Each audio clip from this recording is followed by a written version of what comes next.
Hello student, myself Chetna God. Maybe all are fine. Welcome to all in my Hindi session.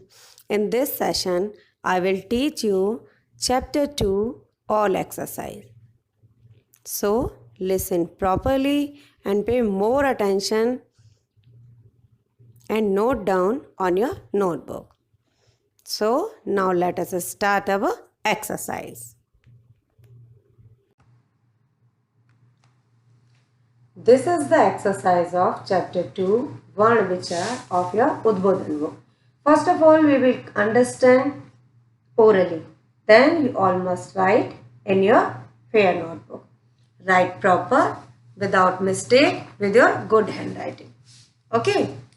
There is your first question is निम्नलिखित शब्दों में प्रयुक्त वर्णों को अलग अलग करके लिखिए।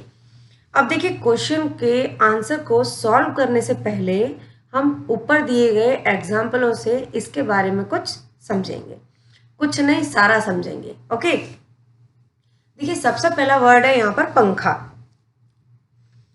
पंखा वर्ण अगर हम प्रयुक्त वर्णों को अलग अलग करें तो प प्लस अंग प्लस ख प्लस आ, ये हमारा वर्ण विच्छेद हुआ। वर्ण विच्छेद का मतलब होता है वर्णों को अलग अलग करना जो इस शब्द में प्रयोग किए गए हैं। ओके, अब यहाँ एक सबसे विशेष बात जानने योग्य यह है कि अब प के नीचे आप एक निशान देख रहे हैं, अब ख के नीचे भी आप एक निशान देख रहे हैं, इसको हम हलंत कहते हैं। ओके, अगर वर्ण से किसी भी स्वर को अलग कर दिया जाता है तो यह मार्क हलंत लगाना कंपलसरी होता है। अब इसी प्रकार ख से आ को अलग कर दिया गया तो ख के नीचे भी हलंत है। प से अंग को अलग किया गया तो प के नीचे हलंत है। ओके, अब नेक्स्ट आता है आपका फूल। फ प्लस उ प्लस ल प्लस अ। अब फ में से उ बड़ा उ अलग कर दिया गया, मतलब उ की मात्रा को वर्ण रूप में हमने सामने लिख दिया तो हमारा हलंत लग गया फ के नीचे। इसी प्रकार ल वर्ण है, ल से अ स्वर को अलग कर दिया गया तो ल हो गया। अब नेक्स्ट एग्जांपल देखिए, राजा र प्लस आ प्लस ज प्लस आ। अब राजा को जब हमने वर्ण विच्छेद किया अर्थात वर्णों को अलग अलग किया तो र प्लस आ हुआ। अब मीन्स र जो हमारा रा वर्ड था, रा में से र खाली एक वर्ण रह गया, मीन्स सिंगल व्यंजन हो गया और इसमें जो ऐड स्वर था वो अलग हो गया। इसी प्रकार ज या कहें जा वर्ण जो था, जा वर्ण में ज को अलग कर दिया और स्वर आ को अलग कर दिया तो हमारा वर्ण विच्छेद हुआ र प्लस आ प्लस ज प्लस आ। Okay, may be understood all of you कि शब्दों को वर्ण विच्छेद करना किस प्रकार से होता है। अब चलिए आपकी बुक में आपके सेकंड क्वेश्चन में कई सारे वर्ण आपको विच्छेद करने के लिए दिए हुए हैं, अर्थात वर्णों को अलग अलग करके लिखने के लिए कहा गया है। यहाँ फर्स्ट वर्ण है, फर्स्ट शब्द है, वर्णों को तो हम अलग करेंगे। फर्स्ट वर्ड है आपका विद्यालय। अब देखिए विद्यालय में आपके वर्ड क्या क्या आ रहे हैं, ब plus E plus the plus य प्लस आ प्लस ल प्लस अ प्लस य प्लस अ। अब देखिए व द य ल और य, इनके नीचे हमने हलंत प्रयोग किया। क्यों? क्योंकि इनमें लगा हुआ जो हमारा स्वर था जिसके कारण ये शब्द पूर्ण थे वो हमने अलग कर दिए तो यहाँ स्वर और व्यंजन अलग अलग हो चुके हैं। अगला वर्ड आपका यहाँ शब्द है, नेक्स्ट वर्ड है विद दिल्ली जो ख पर दिया हुआ है। देखिए ध्यान से, द प्लस ई प्लस ल प्लस ल प्लस ई। ओके, नेक्स्ट कमल, क प्लस अ प्लस म प्लस अ प्लस ल प्लस अ। नेक्स्ट कमल में ही कहाँ कहाँ पर हलंत आए हुए हैं? क, म और ला, तीनों पर हलंत लगेगा। चलिए अब ताजमहल वर्ण इस शब्द को समझते हैं। यहाँ आने वाले वर्णों को अलग अलग करते हैं। त प्लस अ, ज प्लस अ, म प्लस अ, ह प्लस अ, ल प्लस अ। नेक्स्ट है हवाई जहाज, ह प्लस अ, व प्लस अ।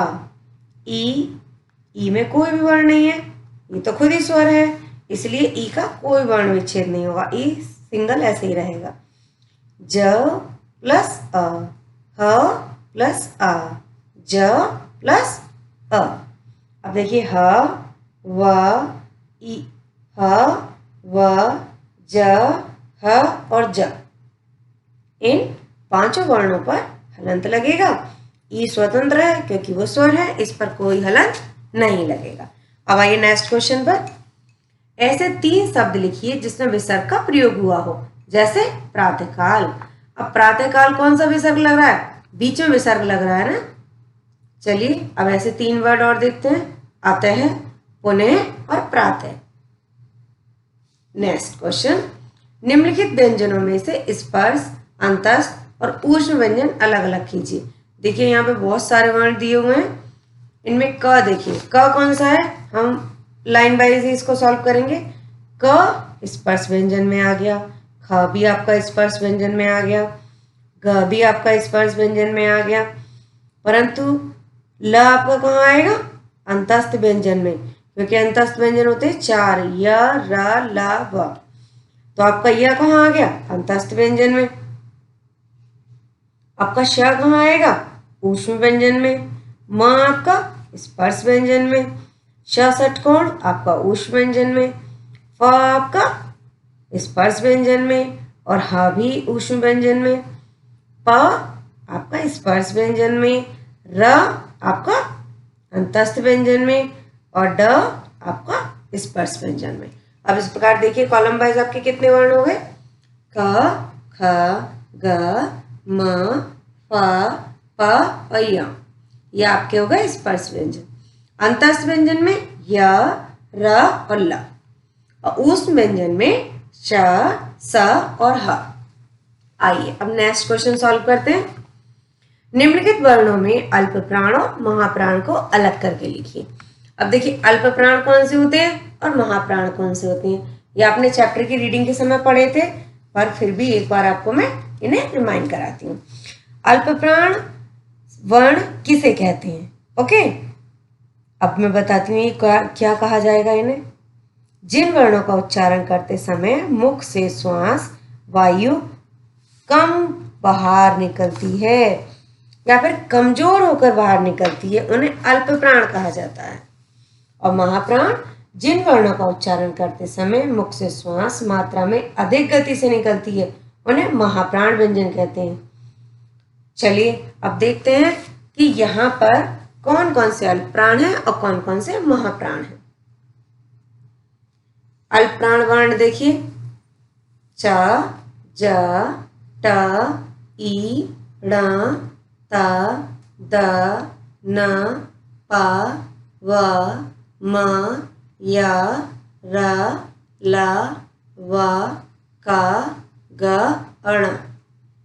महाप्राण श, स, ह, ठ, द, थ, ध, ख, घ, छ, झ, प, भ, म।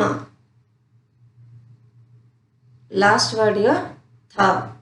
ओके, आइए अब मेरे हिसाब से तो आपको पूरी एक्सरसाइज समझ आ गई होगी, पर अगर कोई भी डाउट है तो आप उसे नोट डाउन करके रखें और अपनी नोटबुक में सारा वर्क साफ साफ करें। अगर बुक है तो बुक में फिल कर सकते हैं। Okay students, this is our today's session. Next lecture will be continued. Thank you. Have a nice day. Be safe. Be happy.